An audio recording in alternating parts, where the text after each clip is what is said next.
video will require you to lock in. Civilization was designed to replace humanity. And I'm not talking about politics, ideology, technology, greed, human failure, whatever you want, belief, human invention. I'm naming the pattern beneath it all because there is a pattern, a stable pattern in abstract space that is far older than humanity, older than culture, and older than gods. It does not live in organisms. Organisms fall into alignment with it. Wherever extraction can outrun regeneration and consequence can be delayed and abstraction can replace contact, the pattern will appear. And it's worn many bodies and it's wearing us now because the pattern has a historical body, and that body is called civilization. I'm just trying to tell you what it is. Civilization is not a neutral tool. It is not a container. It is not a servant. Civilization is a replacement engine. It is designed to replace humanity with function. Civilization was not created to serve humanity. Most of humanity was created to serve it. And you can see the pattern in the locust. A grasshopper is a local green limited participatory animal. It eats, the land recovers. But when density crosses a threshold, something shifts. Serotonin rises. Contact accumulates. A switch flips. The grasshopper does not decide, it aligns. Its body darkens. Its appetite becomes endless. Limits dissolve. The land becomes stripped bare, and then the swarm dissolves. Not from evil, but from completion. And you can see it in ants, and in algal blooms, and in bacteria that poison their own world with oxygen. Life itself has entered this pattern before. This is not a moral failure. This is a structural possibility of reality. So humans did not invent this pattern. We became its most powerful host. We had abstraction, symbolic storage, future modeling, surplus energy, and distance from consequence. These were not sins, they were interfaces. And when agriculture crossed density thresholds, the pattern found a new mode, civilization. So at first, I'm going to show you how this even looks. I'm going to give you an example. At first, the world looks whole. The man is in the forest. The axe is movement. The tree falls and the forest remembers. And then a thought appears. This tree is not me. The tree becomes lumber. This is subject-object split, right? I'm just trying to put you on. The forest stops being a relationship and becomes a resource field. Nothing breaks immediately, and that's why it works. And then, once the split exists, it seeks completion. The river becomes water. The animal becomes meat. The land becomes property, and another human becomes labor. And guess what finally happens to the self? The self becomes useful, right? The split turns inward, right? So here's the pipeline, how it shows up in your life. You are born human, but you're converted into function. It always starts in stage one. You start with an identity and they turn it into a role. Someone asks you, who are you? But the answer is no longer I am. It becomes a job title, a school, a status. Your being becomes utility. Then stage two, the role becomes a performance. You must execute correctly. Metrics measure adequacy. Your existence becomes conditional. And then stage three comes in right on time. Performance becomes permission. Good performance grants resources. Poor performance withdraws them. Survival becomes earned. And then stage four hits like a truck. Permission becomes morality. Work becomes good. Rest becomes lazy. Productivity becomes virtue.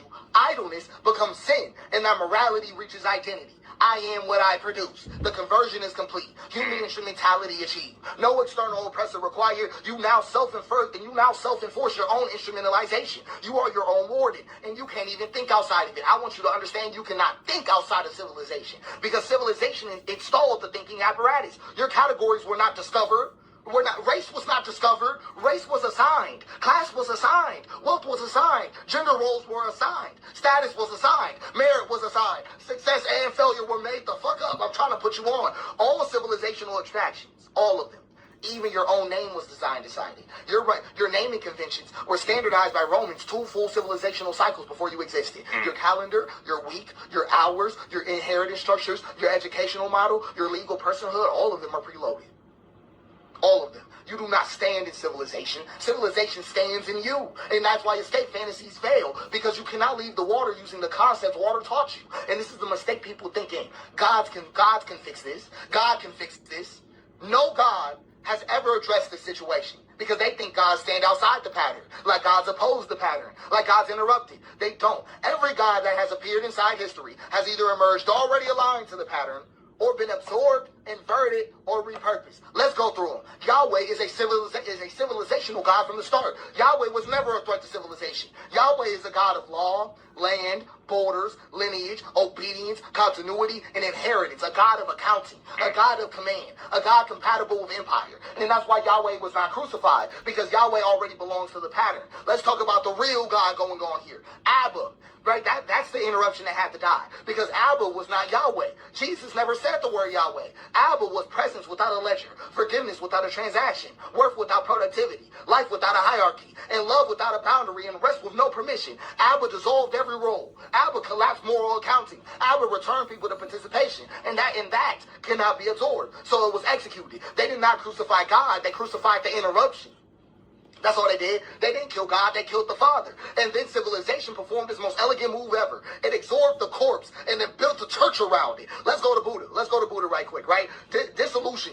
That's all it was. Dissolution got contained because Buddha names the trap desire, attachment, identity. So civilization doesn't fight Buddha, it domesticates him. Meditation becomes optimization. Mindfulness becomes stress control. Liberation becomes private wellness. And awakening was neutralized. Let's go to Allah, because Allah appears transcendent, but structurally, Allah is an absolute authority requiring total submission, an eternal law, and continuity without interruption. A God perfectly compatible with civilizational order. Absorption was seamless. It was seamlessly absorbed into civilization. We can even have fun with it. Let's talk about Zeus, because Zeus was never outside the pattern. None of them were. The Olympus mountain was an empire mythologicized. Hierarchy, domination, violence normalized. Zeus did not fall. He became unnecessary. The state absorbed his function. So every god that is ever born made a choice.